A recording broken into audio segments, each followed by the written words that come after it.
For centuries, the people of Israel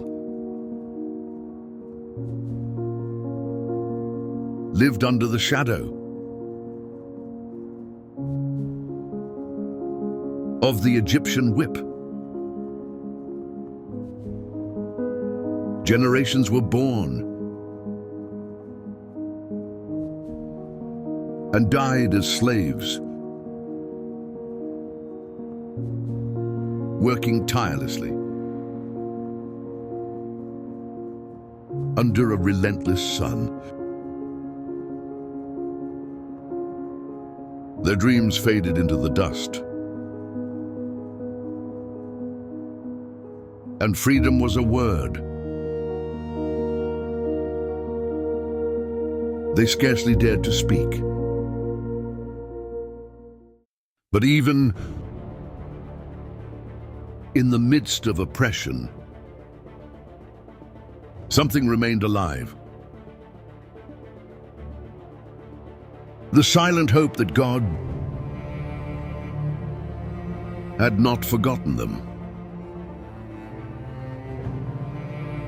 And then a man arose,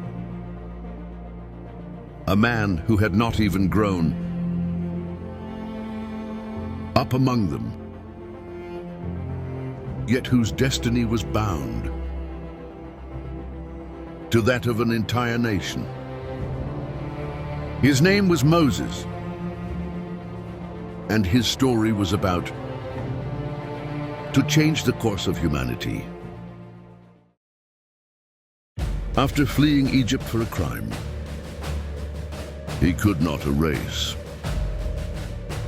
Moses lived for years in the desert, until one day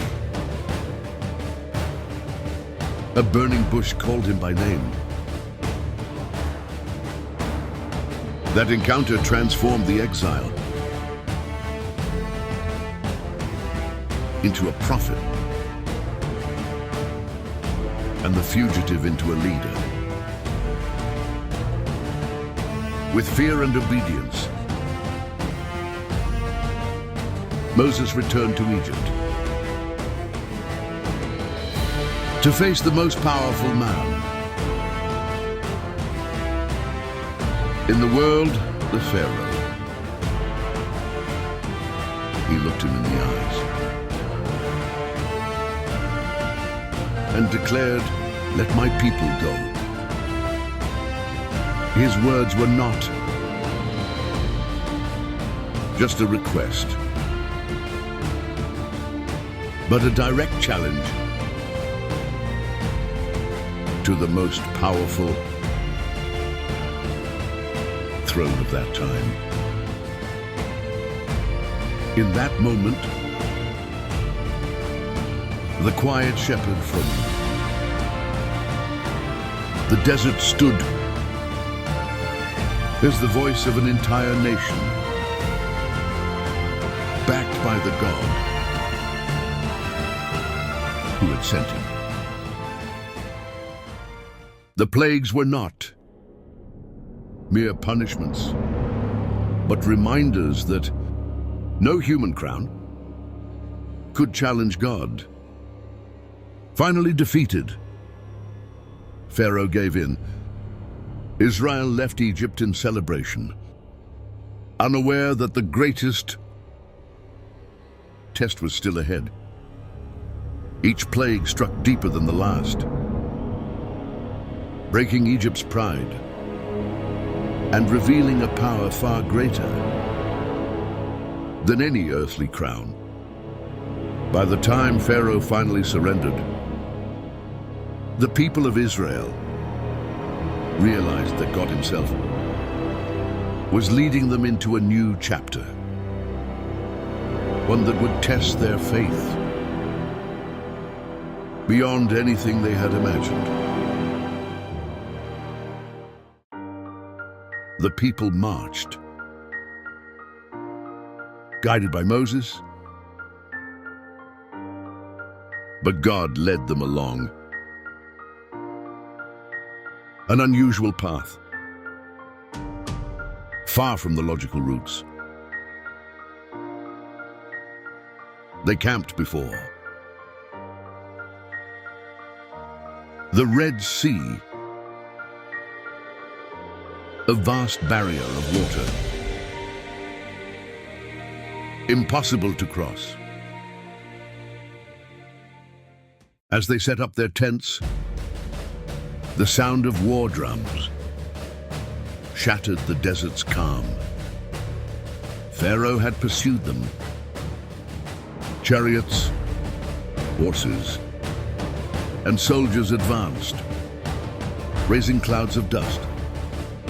The ground trembled beneath the pounding of hooves, and the sky filled with dust as the vast army drew closer. Every heartbeat echoed with fear, for the people knew that the power chasing them was relentless and would stop at nothing to bring them back into chains. The Israelites were trapped. Sea in front, mountains on the sides, and the Egyptian army behind. Panic seized the crowd. They cried out, "Moses, you brought us here to die." But Moses listened in silence. He closed his eyes, breathed deeply, and prayed. Then God said, "Tell the children of Israel to move forward." In that silent moment, hope began to rise, because the God who called Moses was about to reveal his power once more. Moses raised his staff over the waters. A powerful east wind began to blow. The sea trembled, lifted, and slowly the waters opened into an impossible path. The wind grew stronger, sweeping across the sand with a force no human could resist. The people watched in breathless silence as the sea trembled and pulled back, as if obeying a command. From beyond this world, two massive walls of water rose on each side. Israel advanced between them. Entire families hurried with their few belongings, as children and elders walked toward freedom. But Pharaoh also entered the path, determined to destroy them once and for all. His army charged fiercely, believing that the path through the sea was an opportunity and not a warning.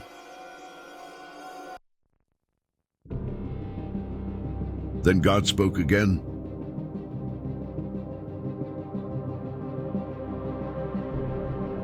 And Moses raised his staff once more.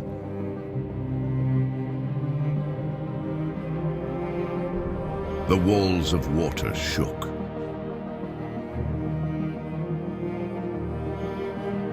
And began to collapse.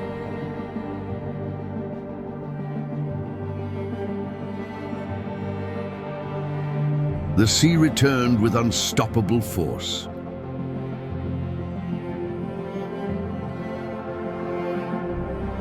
Covering the mightiest army of its time.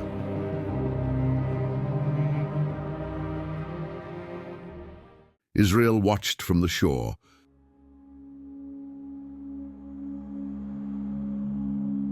As the sea grew calm again.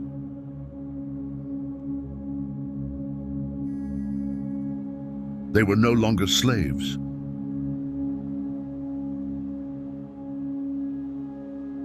No longer fugitives.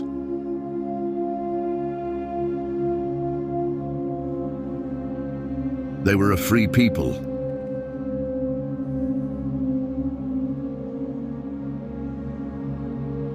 And Moses would lead them toward the promised land, knowing that after the Red Sea, the impossible was only the beginning.